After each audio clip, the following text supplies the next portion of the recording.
If you have ever co-designed a website or you're working with a client, you know how important it is to collaborate and get the feedback so you can make those changes. Within the Builder, you have a great collaboration tool.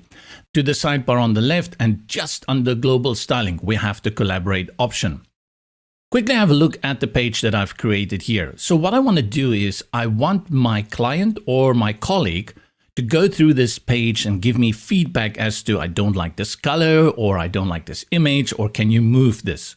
What I do is I set them up as a team member, and then when we select collaborate, basically what it does is it opens a new instance in your browser with a copy of the page as an image.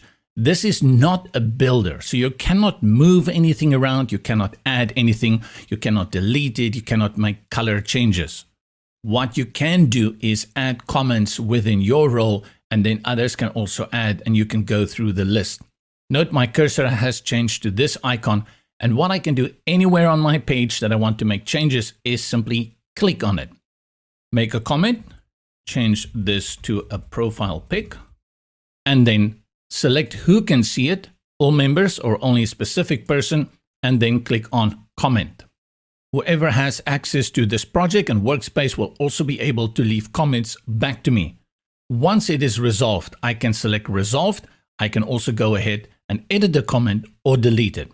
From the sidebar on the left to the top, you will see you can select the comments. Here I have the comment that I've added. I can filter through them from desktop, tablet, mobile, and I can also choose which pages I want to show. In this case, I only have one page.